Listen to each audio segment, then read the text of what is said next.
So we got Ed's going to be gone today, I think, is the only one. So it's now 12:31, and I'm going to go ahead and call this Public Safety Committee meeting to order.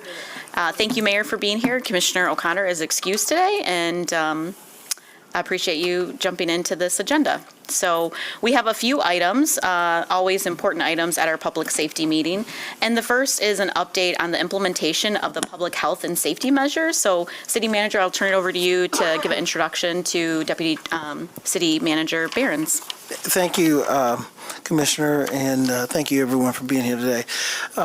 When the ordinances that were meant to improve safety and address some of the measures to improve health took effect in August, we agreed to periodically come back to Public Safety Committee and provide updates, and then ultimately to give a 6-month update to the City Commission. So what we'd like to do today is provide that overview, and our Deputy City Manager, Kate Behrens, is here along with some of the other departments who have been helping with implementation of the ordinance, as well as we have one of our partners from one of our local nonprofit organizations to help provide an update as well. So with that, I'll turn it over to Deputy City Manager Behrens. Okay, so my slides just walked out the door. I believe that we are working on getting that pulled up for you through Mr. Kane. So I will. We do have copies on the dais. Okay, perfect. Excellent. You need a copy? Okay, do you need a copy? I'll try and do my. No, I think I got enough. I think I got enough to wing it.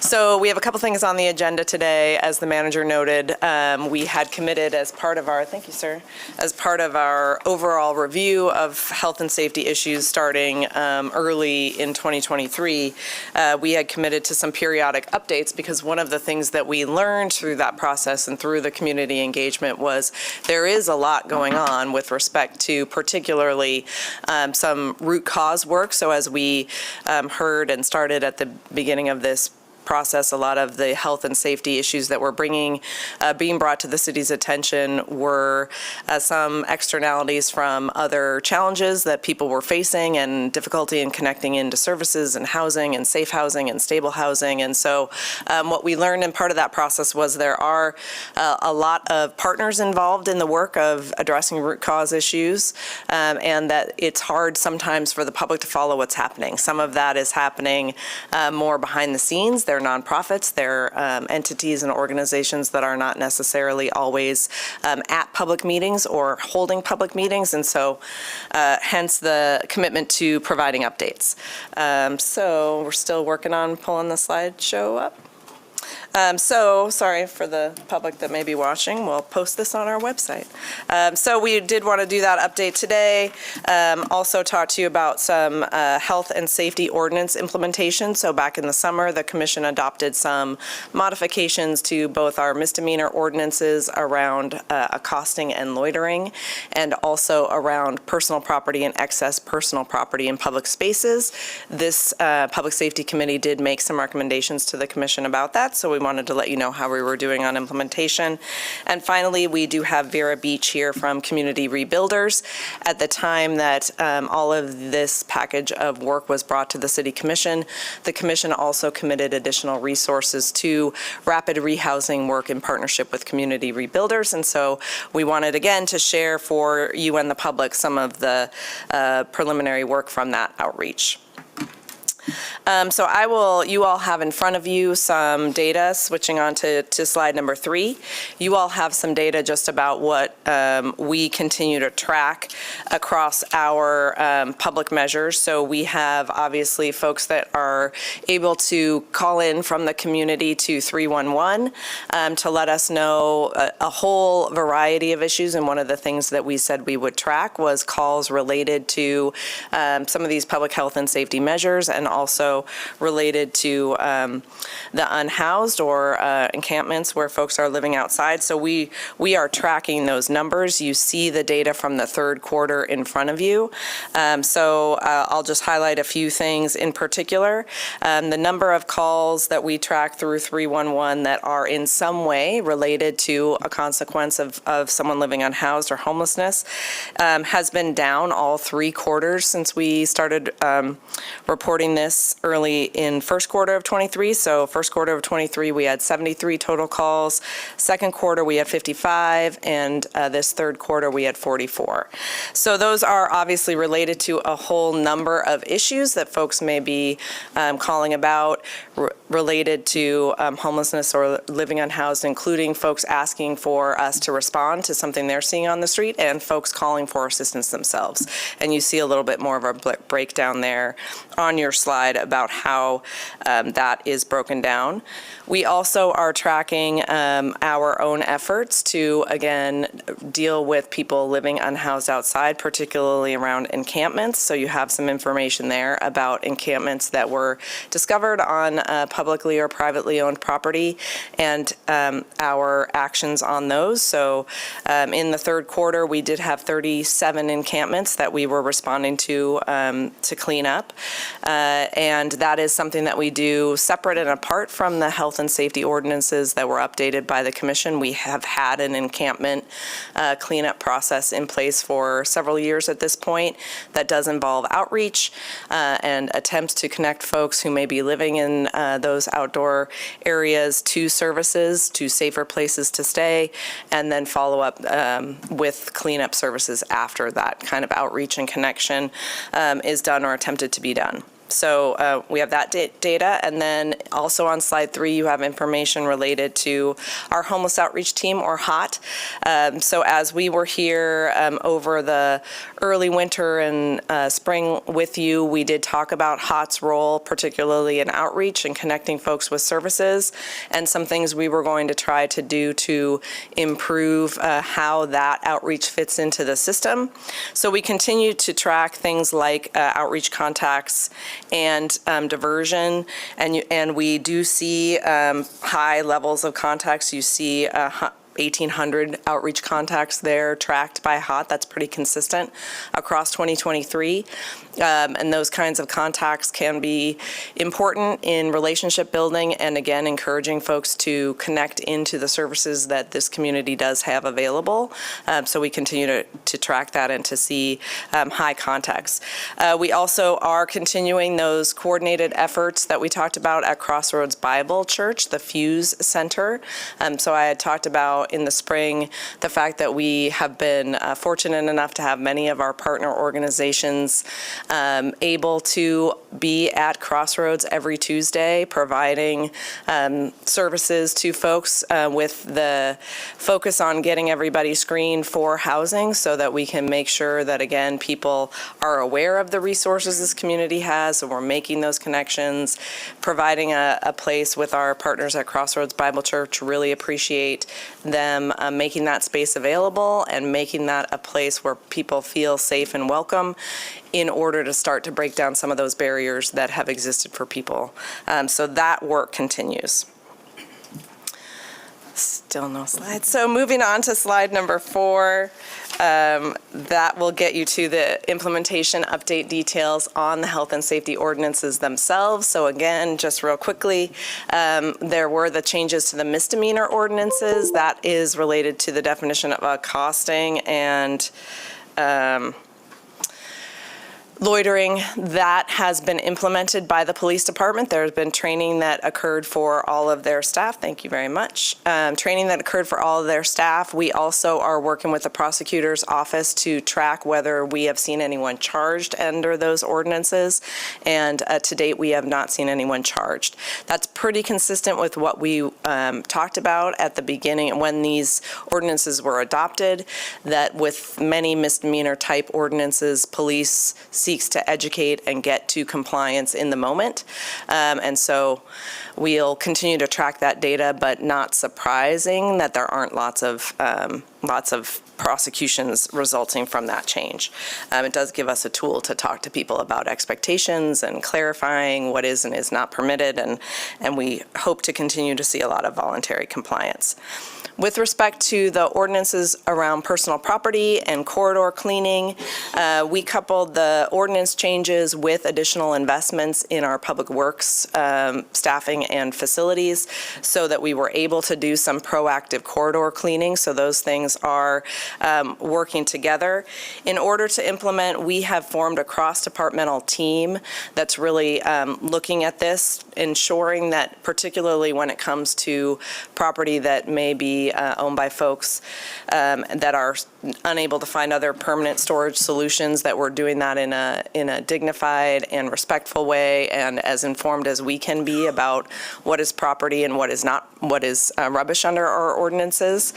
So for that reason, we've got a cross-departmental team with police and HOT, community development, our public works department, and our property owners, so parks and mobile GR and utilities, to make sure we're all working together to understand how to implement these ordinances in a way and how to get some signage up in advance, and what our departments that own properties where we see a lot of excess personal property are challenged with, so we can try and do this efficiently. So that group meets every 6 to 8 weeks. We're kind of leaning into this as a continuous improvement process. So we had a lot of good help from them in terms of updating our standard operating procedures, also taking a look at our noticing requirements, making sure they're understandable. The first draft was a little legalese, so working on, particularly when it comes to our permanent signage, having it be brief, to the point, understandable, but cover all of our legal bases. We have gotten to that point, so I'll expect to start fabricating signage that will go in some of our parks. You're in the locations where we have our parks rules, for example. Our mobile GR stairwells, likely you'll start to see some permanent signage that educates folks about these personal property rules, and also includes the information about where someone could find their property if they believe that it was in that location and is no longer there. We're also continuing to work as a staff team really on that distinction between what is rubbish and garbage under our ordinances and what is personal property. So we'll continue to do that and anticipate doing that until we can make sure that we are applying this as consistently as we can across the property owner departments and the public works and others that are working through this. And then we will continue to roll out with our partner agencies and others to inform the public kind of what to expect. So I will expect that we'll get feedback about how we're making those determinations, and part of that will be us needing to educate the public about the distinction between rubbish and garbage and personal property, and us also being informed by others about how this process is working, how the redemption process is working, how the accessibility to that is working. We do continue to do quite a few corridors proactively, so that means when appropriate, we have our HOT team go through and let folks know that there will be a Public Works cleaning crew coming through a particular corridor, or we respond to complaints as well. We have had only 2 individuals ever come back to claim their belongings through this process.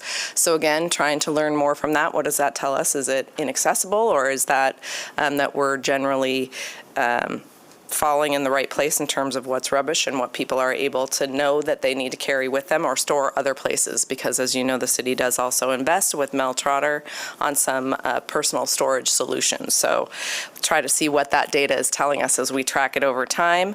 We currently only have 1 cart right now with impounded property. So that is my summary on the implementation of the health and safety ordinances. So with that, I would like to bring up Vera Beach, who is the Executive Director of Community Rebuilders, to share a little bit about their outreach and how that's going. Thank you. Good afternoon. Thank you, everyone, for inviting me here today. I'm very pleased to give you an update on the Geographically Targeted Housing Outreach Project. Thank you first for your commitment to addressing homelessness in our community. This project is not only about revitalizing our streets, but it is really about helping our unhoused neighbors have the vulnerability of living on the street disappear and the stability and the dignity of a home appear in their lives. I'm pleased to report that we have had substantial progress in this first quarter. We have successfully enrolled 14 individuals across 12 households, marking the first step in their journey to permanent housing. Our leavers, those who have transitioned out of the outreach program, have an impressive average stay of just 13 days, showcasing the efficiency of our operations and a keen focus on getting folks into housing. I'm proud to share that we have seen a 93% engagement rate. This signifies nearly all those who've been served on the streets. Even more impactful, because of this project, 14 of the individuals, 12 who were chronically homeless and living on the streets of Grand Rapids for a long period of time, have moved into permanent housing. This is not just about numbers. It is about the lives being uplifted and their potential being released. I want to draw your attention to this document that I hope you all have a copy of. It is the complete report, and it does detail the experience of two individuals, a couple that had been living on the street with severe health conditions, who are now stably housed in their apartment. And they really have served as motivation, not just for the team, but also others who are living on the street and who are thinking about working with us to get into housing. As you know, in an effort to address one geographic area at the time, we started on Monroe Center. We are also, though, cross-referencing a list that the City of Grand Rapids provided that had a list of 22 individuals who were the highest utilizers of emergency services. From that list of 22, 6 of those persons have been housed and are included in the 14 of total persons served in this project so far. Additionally, one other person from that list, so a total of 7 have been housed from that list of the highest utilizers through another Community Rebuilders program. So the synergy of this effort has reduced that list of 22 down to 15 in the first quarter. The average cost per person served stands at $6,532, and that is really a careful reflection of coordinating resources and services within our community. Although we've had great success in reducing the cost, funding also remains a continued challenge for this project. We had commitments from the county and others that have not come through yet, so we're waiting for those funding opportunities to be finalized across the community. We have a $650,000 investment from the City of Grand Rapids and Downtown Grand Rapids, Inc. that we are relying on to do this work. We continue to engage with other stakeholders and highlight the importance of this work and share the impact that it's really having so that others will be motivated to invest in this strategy that clearly produces results. In operational terms, we've had a few challenges with agility and responsiveness. While our project plan provided for strict timelines around restoring the areas to their intended purpose, we are still working on maintaining and decisions about signage within the Monroe Center area. We will also be working with the City of Grand Rapids and other partners to identify the next geographic area with which we want to target our efforts. Looking ahead, we are excited for the plans the city has to implement signage within the area. And in closing, I just want to extend my gratitude for the City of Grand Rapids' commitment to addressing homelessness with housing. It is an essential, cost-effective way to respond, and the City of Grand Rapids is leading in that effort, and we are very appreciative of it. Thank you. Thanks, Vera. So just closing up, I did want to inform this committee, conversations are underway around winter shelter capacity and low and no barrier shelters that we have downtown. As you may have seen back in October, like many of us, there are recruitment challenges to fill positions, and filling some key positions is critical to allow our shelter providers to be able to staff those facilities safely. So we are partnering with many folks out in the community, including yourselves. Let your networks know that our low and no barrier shelter operators are looking for qualified individuals. We have sent several blasts out hoping to recruit folks into those positions.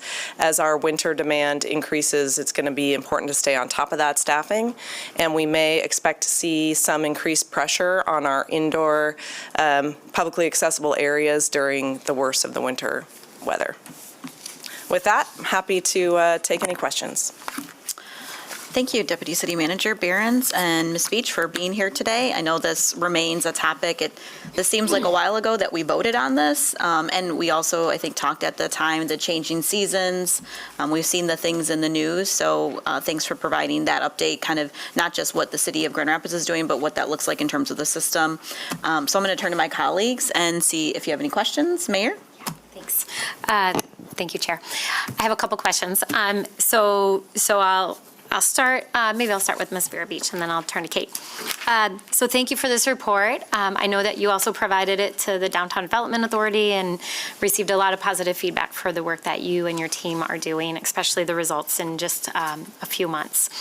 So you referenced the 22 high utilizers, and those are individuals who often are pretty resistant to shelter and have been unsheltered for quite some time. And that 6 have been served and that there remains another 16. Is your team actively working to try to identify appropriate housing for them? Yeah, so those first 7 that were identified were in the Monroe Center area. So we will discuss with the city the next targeted area, and do we want to continue just working from that list. HOT has been very essential in identifying where those persons are located. And so when we kind of get the decision that, yes, we want to continue to prioritize that list as well as another geographic area, we'll target those individuals as well. Okay. And I suppose that goes to my second question. I know when we developed this relationship around the geographically targeted area, we were really clear that once an area was clear and clean, we wanted to maintain it so that you could focus your time on another area. And so I've gotten some calls recently about Monroe Center, and I know you're still actively working out there. I've seen some of your team out there. But I'm curious how in order to maintain those spaces, what else do we need to do other than the signage? And then I'm curious, Kate, or Deputy City Manager Behrens, when the signage will actually be posted and installed? Yeah, so I think signage is key, as well as having HOT and other community safety personnel walking that area and informing folks of where they can go to get assistance so that we can keep that area clear. I know that just yesterday there were 2 additional individuals sleeping in that area that we've made contact with, and amazingly, one of them actually quickly moved into services and is working on their housing plan now. So we will continue to monitor that area until it gets posted and have our team go out, because I do know that there, as recently as yesterday, were 2 individuals who moved back into the area from other areas. So it's critical that we get it posted. It's critical that we monitor the area and help people get to resources and services that they need. Great, thanks. And I'll just add, Monroe Center continues to be a corridor that Public Works is looking at daily or almost daily, so we should be avoiding still the accumulation of excess personal property, which is the disallowed component here. So as you recall from the conversation, sleeping or lying or sitting for extended periods of time in public spaces is not something that we prohibit, but certainly we'll continue to work with community rebuilders to let folks know that there are safer and other alternatives available for them. In terms of the length of time to get to the signage, so we did finalize the language. I will have to get back to this body on the timeline of production. I did not think to ask that question before today. I'm sorry for that. So I will follow up. Okay, thanks. Any further questions? Just one more. Sorry, Commissioner Modi, one more, and this is for Kate again. So for the proactive cleaning, when we approved the funding for that through Public Works, my understanding was that in addition to some of the primary areas where we're getting complaints, so I know we had gotten complaints around a number of underpasses, obviously a couple of sites downtown. I thought we had also said that we would do more proactive cleaning in the business corridors as well, the corridor improvement districts throughout the city. Is that happening, and are we starting to see an impact of that? That is happening, so I'm just looking through my papers. So we are currently daily reviewing and driving through 2, 4, 6, 8, 10, 12, 14 corridors. Okay. They don't all need cleaning daily, but we do have our staff proactively driving those corridors, which include not only downtown, but some other areas, particularly in the bridge underpass areas. What we're doing on these monthly kind of process improvements is also trying to figure out how to be nimble with that. So we know that we can't keep just adding, so that there's 35, there's 40 corridors. We can kind of shift that body of work. So trying to figure out how to create those good channels of communication at the kind of supervisory level to say, we're seeing some hot spots over here. This area is good. Let's shift resource over here and do the coordinated effort. So we'll continue to do that process improvement. But yes, we are getting out into some different business corridors. And we are also continuing to let people know our corridor improvement areas and other business folks if they would like to talk to us or let us know what's happening so that we can kind of get that early radar of what the hot spots are. We'd love to have that information. Okay, thank you. Thank you. Commissioner? Yes, thank you for this. My question is from the bridge housings to the permanent housing. What measures are put in place for individuals to be able to financially sustain their living quarters? Yeah, so a really important key to this process is linking persons to permanent supportive housing. Permanent supportive housing provides rental assistance and supportive services indefinitely. So to qualify for that program, you need to be a person who has been chronically homeless or also has a severe and persistent disability, which is the majority of folks that we're seeing on the streets. And so we quickly work to make sure that we can get that documentation that is necessary for programs that are providing permanent supportive housing to accept those individuals into their openings. And we work with the coordinated entry system to make sure that those persons are prioritized for those permanent supportive housing resources. So what will happen if you see that our community's permanent supportive housing resources are all filled and there isn't any available, you'll see people staying for a longer length of time in bridge housing as we're waiting for that resource to become available. So those are critical ways that we can make sure that sustainability of their housing plan is maintained, making sure that they have those long-time financial and supportive services available to them. So is there any kind of measurements put in place for employment? Absolutely. Part of the housing plan is really holistically looking at all the social determinants of health, and each individual who comes into the program will identify and prioritize their goals and objectives. So I just got an update yesterday about a gentleman who had been living on the street that they housed, and within 2 days he got a job. And we were just really amazed that he had done that, but he was very focused on increasing his employment, and he went out and he got a job that quickly. So it's always important to think, like from day one, we're talking about, so what does this look like long term? What does housing stability look like? And we're actually preventing homelessness and working on a homeless prevention plan initially as they're enrolling in the project. I think City Manager, you had a comment? Yep. Thank you, Ms. Beach and Ms. Behrens and all those who have really been working very diligently to make sure we have better outcomes and safer community. I did want to acknowledge what was not in the PowerPoint deck, this report where that I believe Community Rebuilders produced for geographically targeted housing outreach, and perhaps we'll have that shared online. But one of the sections of the report shows the average cost, and I think you alluded to that earlier. I just want to clarify, that's per person per quarter. So the first quarter, if the average cost was $6,500, that's times 14 people, so roughly $91,000.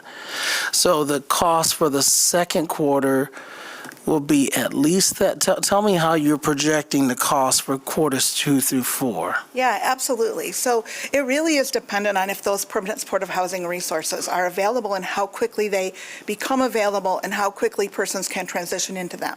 So once they transition into permanent supportive housing, they're no longer being billed to the geographically targeted outreach project because they've enrolled in another community-based project.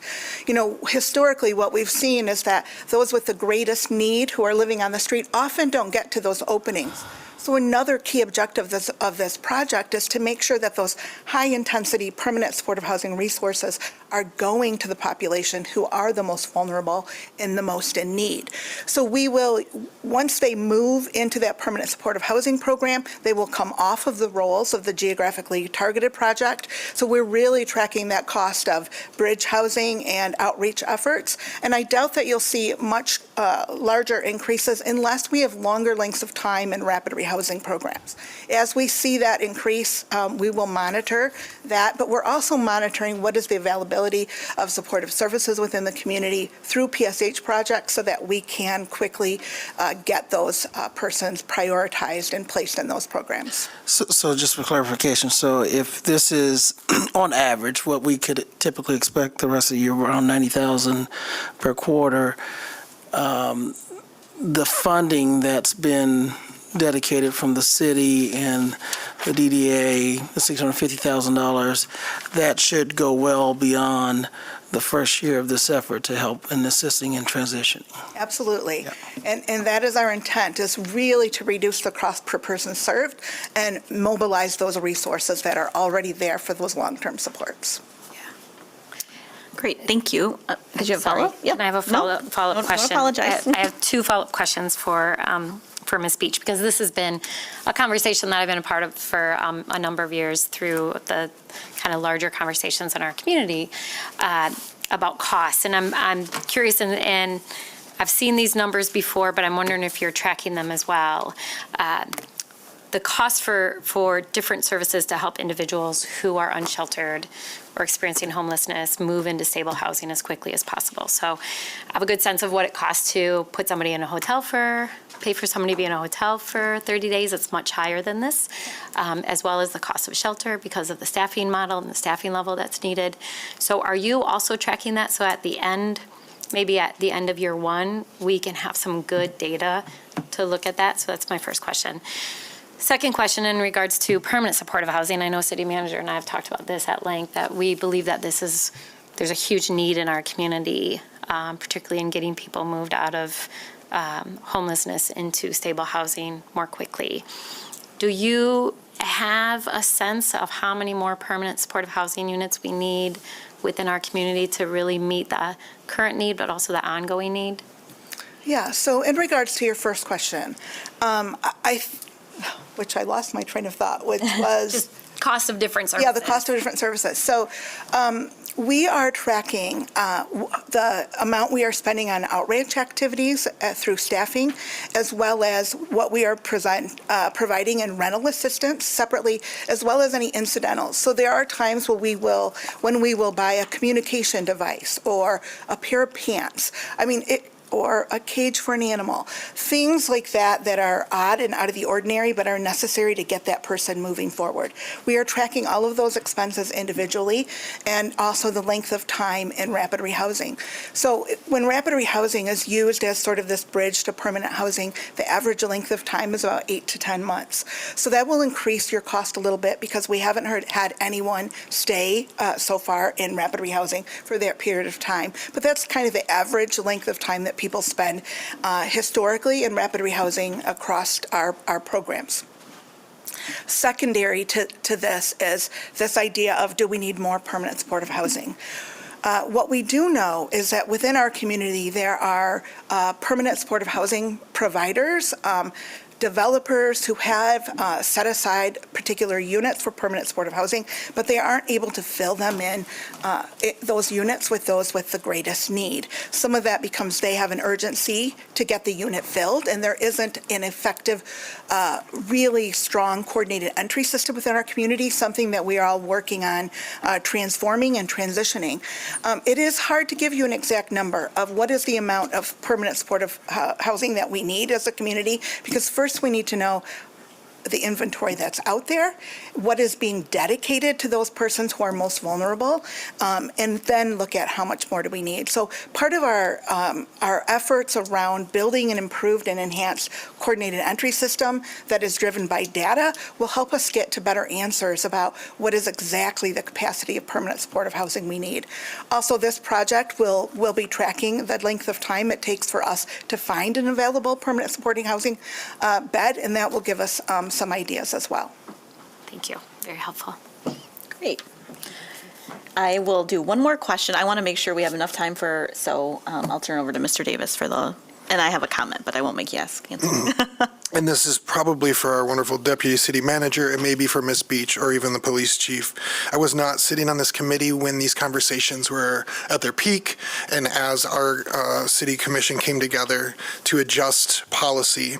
But I do intersect development, housing, affordable housing, and shelter in my work, and so this is very timely. My questions may be tabled to another time. Specifically, I want to say thank you for the permanent, it sounds like strategic attempts we're having towards signage and posting.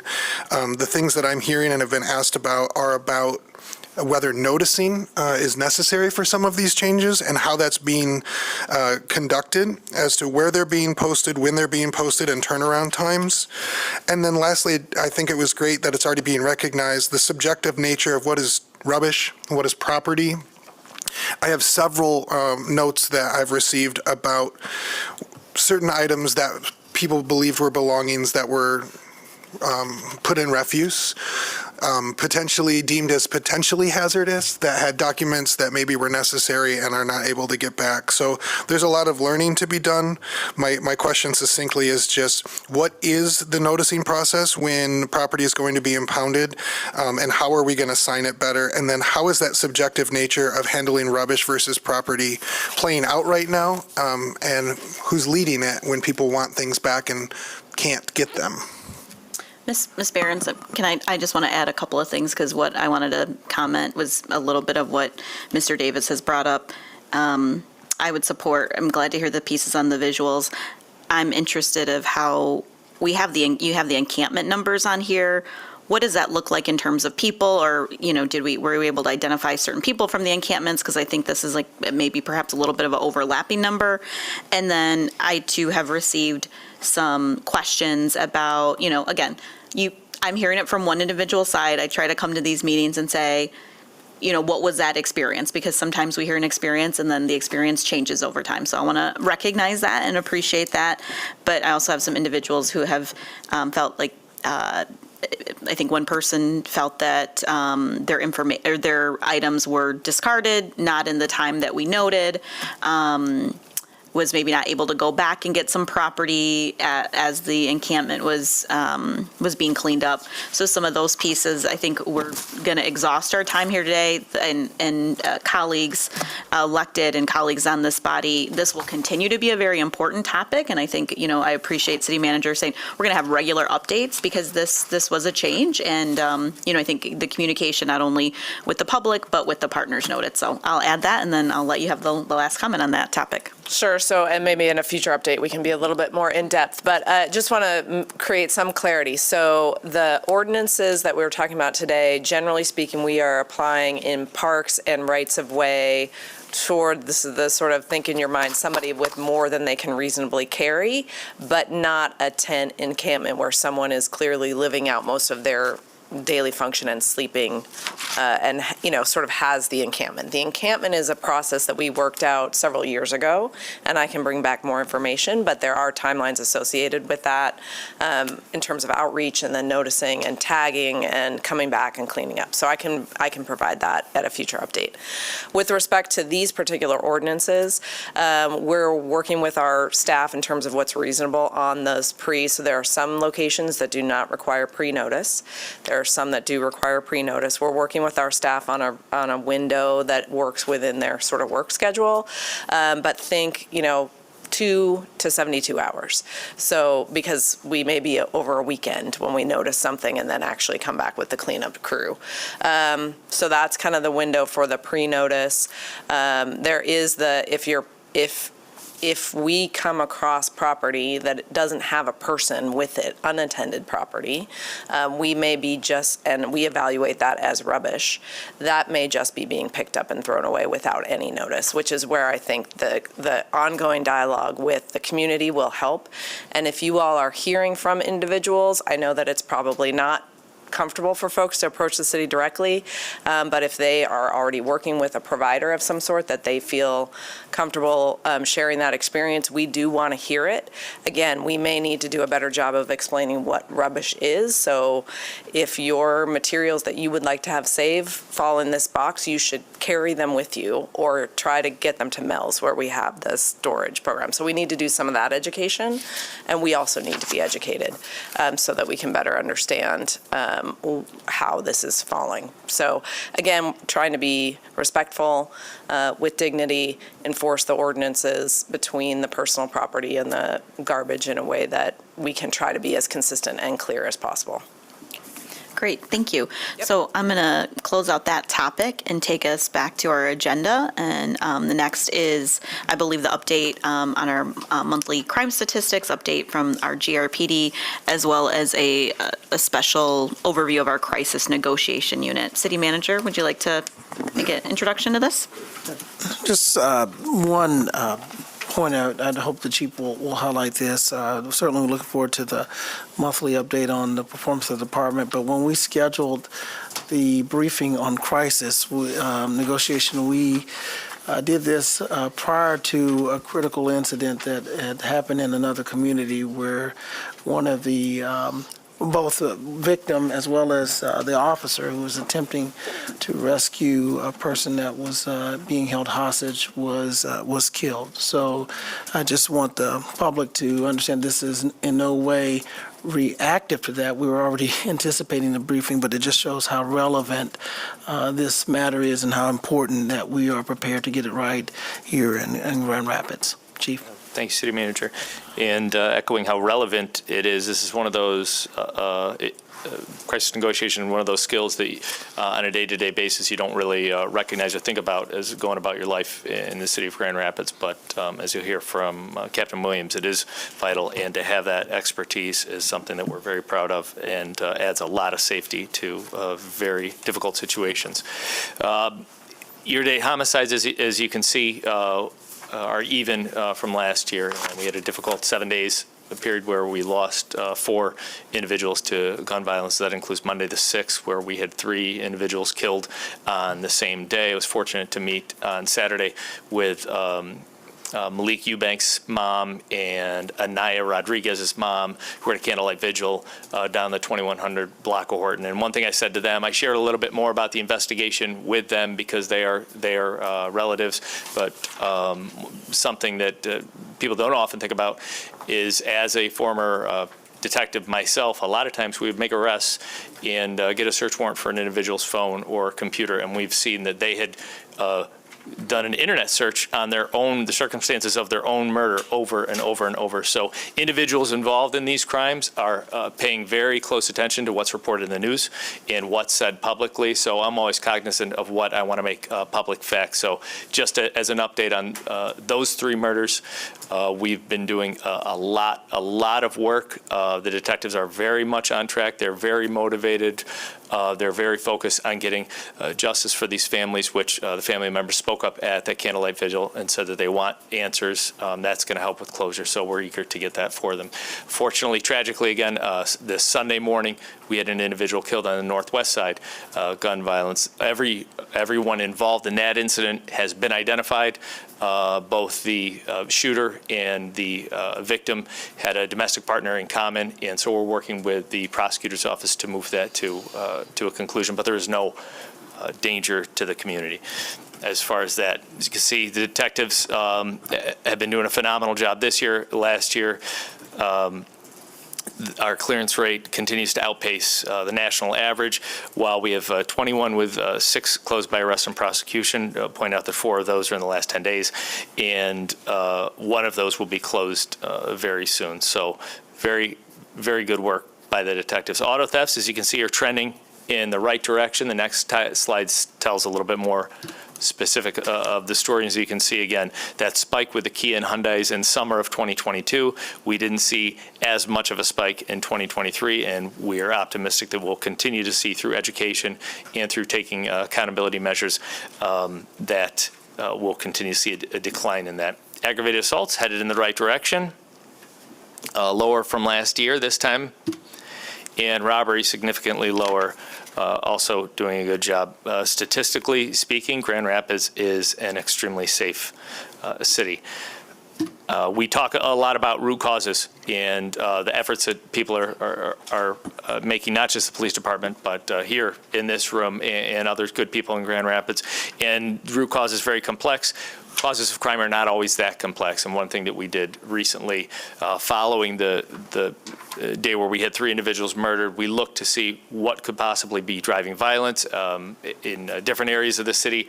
So we executed 2 search warrant on vape shots, one on the 500 block of Leonard, one on the 2300 block of Division.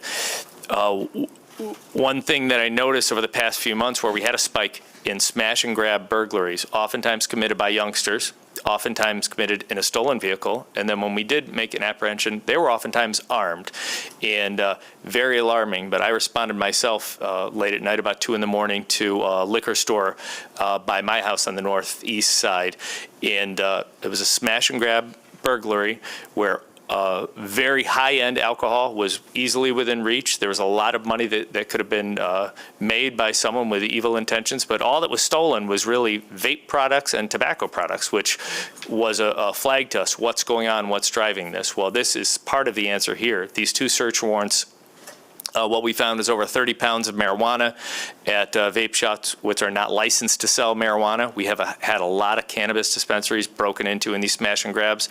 That marijuana is going somewhere. And we've had a lot of vape products stolen. And again, we recovered a ton of products from these 2 search warrants that looked like what was happening there was fencing.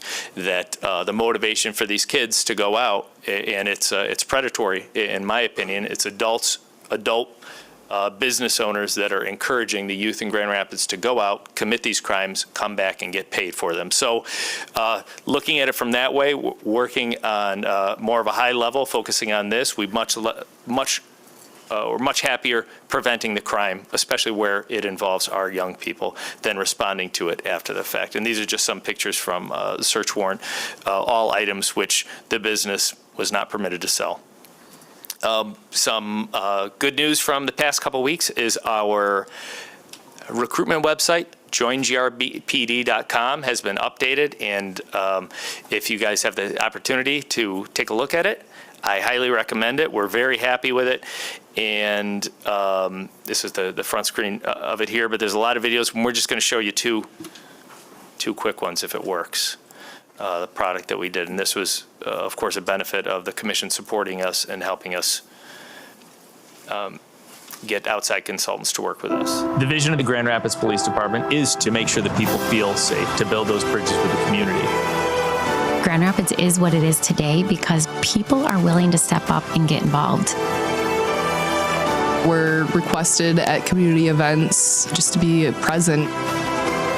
Connecting with neighborhoods and identifying what can we do together to create a safer community.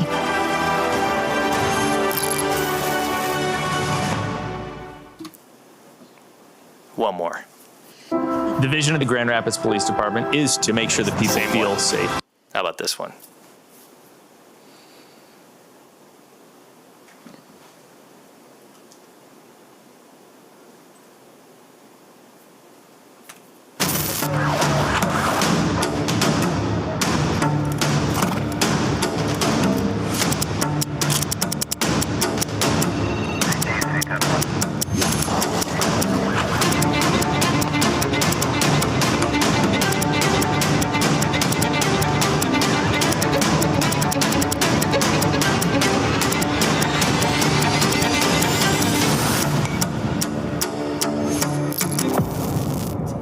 Those are just two short clips. Again, explore the website. I've looked through it all myself, as has the rest of the command staff, and we're all in agreement that if we were in a period in our lives where we're looking to join a police department, this is the police department we'd like to join. So I think this came out great, and they're going to keep updating it, and we're very excited to have it. So thank you to the mayor and commissioners here, and city manager, of course, and city attorney, and you guys.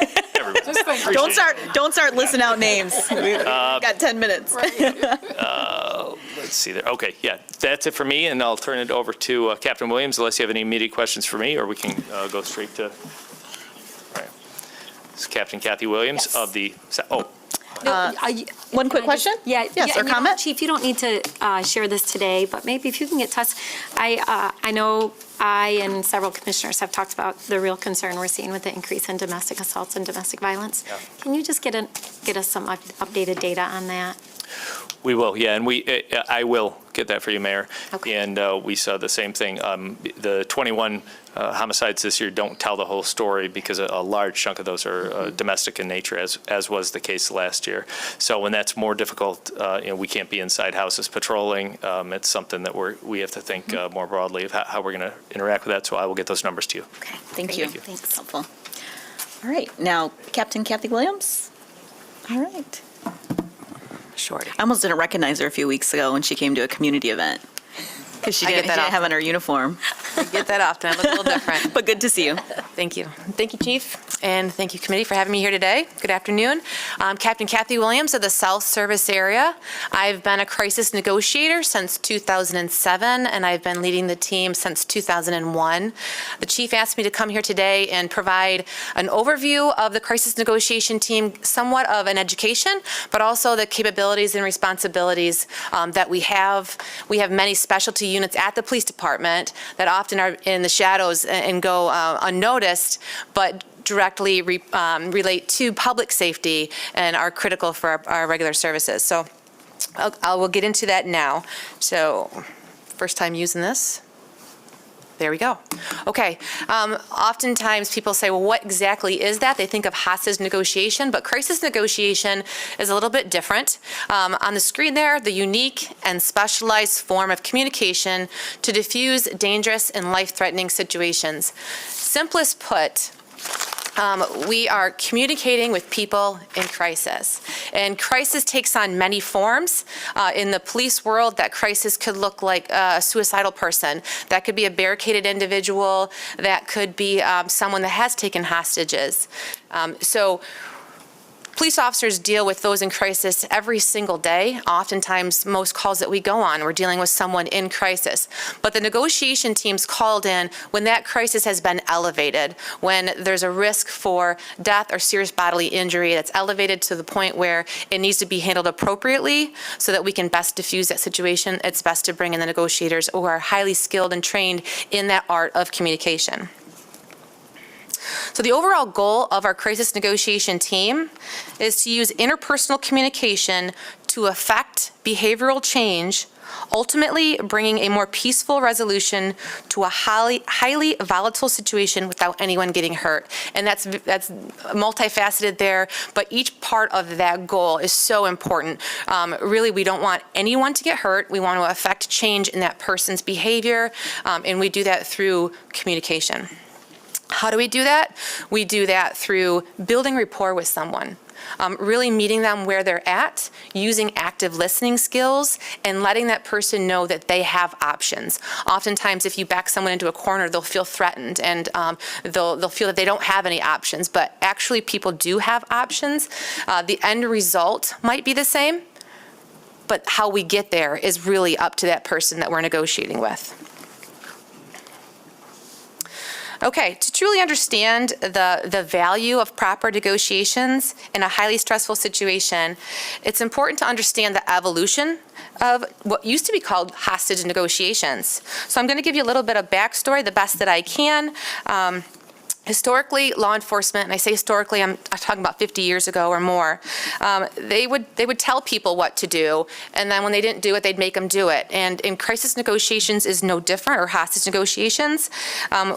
Negotiators 50 plus years ago were often used as bartering tools. So if you give me this person, or if you give me this, I will give you this. I'll give you $50,000, or I'll give you a car. So they were looked at back then as bartering tools, or they were looked at as a distraction technique for tactical operations. So my goal here is to talk to you so that TAC can come in, and then they come in your house and they take you into custody. That's how it used to be. The unfortunate part about that, it was often lead to injury or death. Either the officers were injured, or people in the house or the building, the hostage takers were injured. So the reason that was because they looked at it as a business transaction and not about using effective communication to find and dissect the root cause of what's going on. In 1972, New York Police Department had a detective and a psychologist on its staff. And after a series of hostage incidents in New York that went horribly wrong, he had the wherewithal to say, you know what, let's use the human brain. There's got to be a better way to communicate with these people who are in crisis to get them to do something they don't want to do without people getting hurt. So he was kind of in our national history, he was our forerunner for modern day hostage negotiations. The FBI on the right there was a little late to the game. They kind of did their own thing. They did adopt some of those practices that New York Police Department put forward in 1972, but they really had their own way of doing things, and it wasn't until their own series of unfortunate incidents in 1993 did they fully adopt the principles put forward in 1972 by the New York Police Department. On the right there, that picture should look familiar to almost everyone in this room. Waco, Texas in 1993. The Branch Davidian compound, that was a 51-day standoff with the hostage rescue team and the hostage negotiators from the FBI that led to the death of 84 Branch Davidians and multiple ATF personnel. That's just one. The other one that you'll probably recognize is the Waco siege. That was Ruby Ridge. I'm sorry, back up. That was the Ruby Ridge siege in 1993. Where it also was 11-day standoff. It had multiple casualties. After those two incidents went horribly wrong, the federal government said, okay, we get it, there's got to be a better way, and they fully adopted the New York Police Department's negotiation recommendations from 1972, and they created what's called the CIRG, the Critical Incident Response Group. Their negotiation team and their hostage rescue team falls under the CIRG, and it's what they operate with today. So teams across the country, some you'll hear called the crisis negotiation team, others you'll hear the hostage negotiation team, and it's really, they're used interchangeably. We at Grand Rapids, we use the crisis negotiation team only because true hostage situations are extremely rare. Nationally, it's less than 10%. Locally, it's less than 5%. So we have adopted the crisis response team as the name of our unit. We were founded in 1979. Our records are far more robust now than they were back in 1979, but the first negotiator that we have record of is Captain Pam Carrier. She's up there, her picture's up there on the right. She was hired in 1980, and she served as a negotiator for most of her career, and she even led the team for the latter half of her career until her retirement in 2011. The team started with just a handful of officers under the FBI standards at the time. This is, our team is an additional responsibility. So we talked about specialty units, some are full-time. Ours is an additional responsibility. So I'm the captain of the South Service Area. Anything that I do with the negotiation team is extra. The rest of my team members, some are detectives, some are patrol officers, and so on and so forth. But it is an additional responsibility. The selection process for this is highly selective. First of all, they have to have interest in wanting to do this. Not everyone wants to do this, and not everyone can do this. Really, it comes down to, at the end of the day, how good of a communicator are you, and how well can you keep your cool in talking with someone who, one, is talking to you horribly, or two, has done a heinous crime. I don't agree with what that person's done, but I have to be able to keep my cool and talk them through this situation. So those are the two main contributing factors to who makes a good negotiator.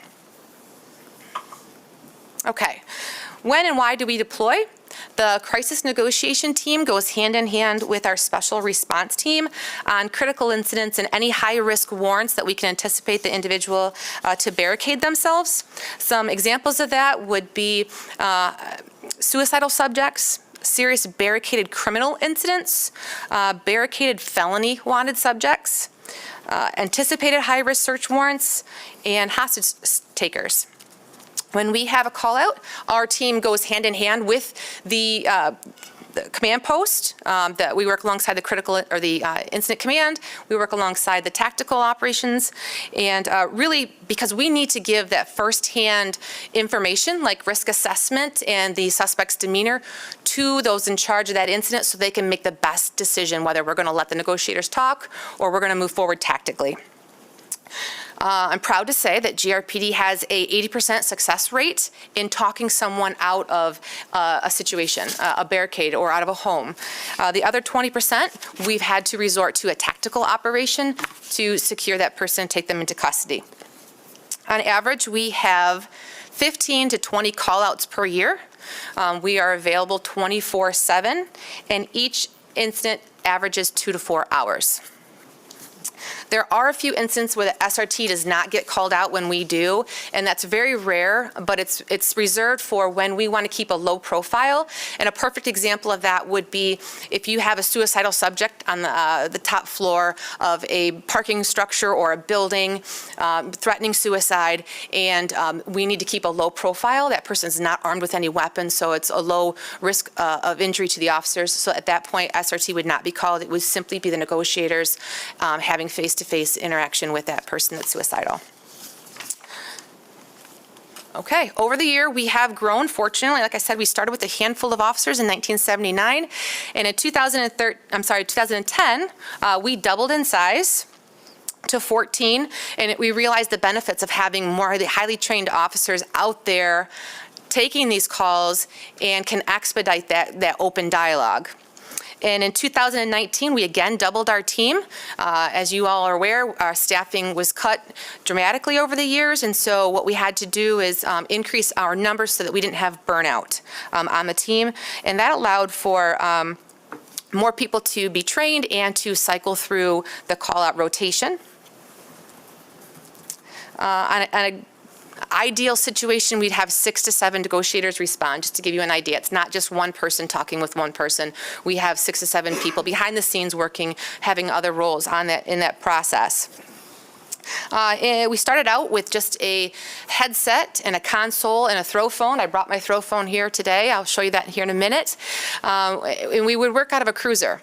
In 2013, we were fortunate enough to procure a retired ambulance, which we turned into our Negotiation Operations Center, or a NOC. Any good police presentation would not be appropriate without having acronyms.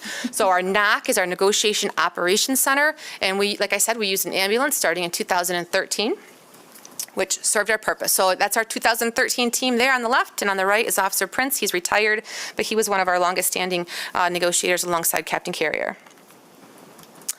One of our most well-known negotiation incidents in the city of Grand Rapids was Roderick Danzler. He went on a killing spree in 2011. He took 7 innocent Grand Rapids lives and attempted to take several more. On that day, that was a day-long manhunt and then an overnight negotiation with our team. That was the pivotal moment. We realized that our makeshift ambulance, our makeshift knock, was not going to be appropriate if we had an extended negotiation that lasted days. And so at that point, we started procuring the funds and the approval process for a designated vehicle. And there on the left there is Duchess.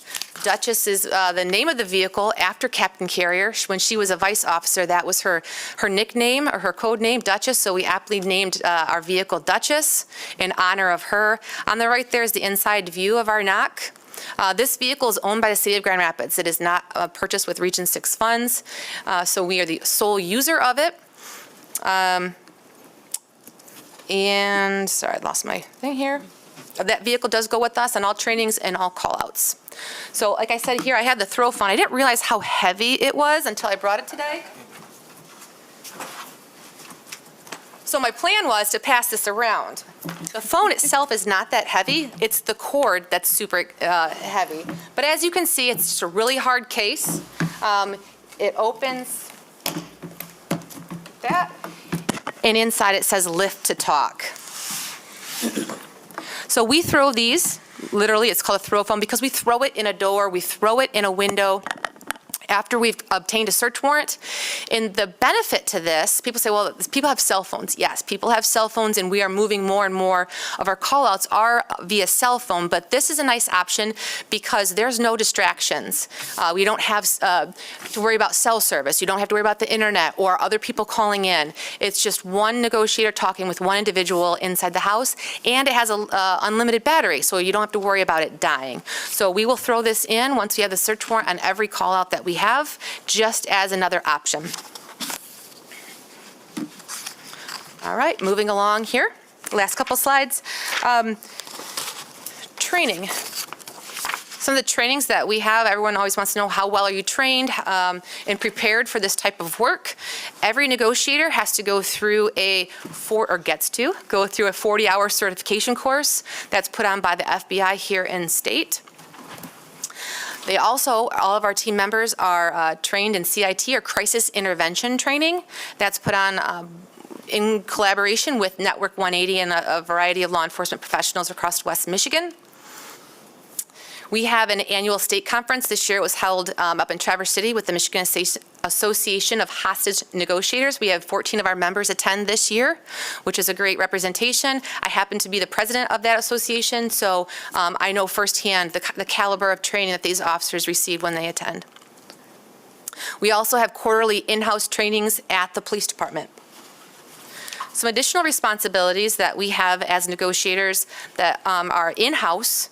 We give presentations to the Youth Police Academy and recruit classes so that they understand what we do and maybe potentially pique their interest down the line. We do present at the high school Winterim program, it's actually called, sorry for the typo there, and that's through a variety of high schools. They will allow their students to come in for a week or two, and we provide like a short internship, if you will.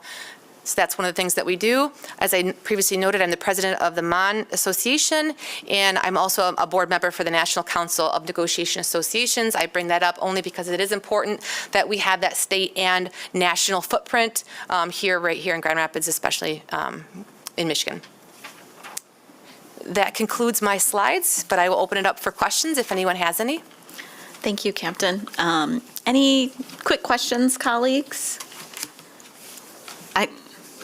I think I'll just say thank you for the presentation. I feel like I learned some things. I also, because of the last presentation that we were just talking about, we know that there has just been so much more isolation, people battling mental health, people just battling a lot of challenges of life, sort of post-COVID. So I'm really glad to know these are the resources we have. At least from this year, I can think of at least 2 or 3 situations where I called the chief and I'm like, I saw a group going down there. What's going on? And while I wasn't on the commission, I do remember that day back in 2001 in the summer. That was a very, very scary situation as a bystander, and as just somebody traveling the street. So thank you for reminding us that, making investments in this type of specialty is important. Yeah. All right, and we're going to pass that around, and hearing no other business, not having any other business, I will also say to the entire body, if I feel like we never have enough time at these meetings, if there's anything we can ever answer, things that you want to share, please also know we can communicate between meetings. Chief's going to get us some information, and we'll look forward to seeing you all next month. Thank you. We are adjourned. And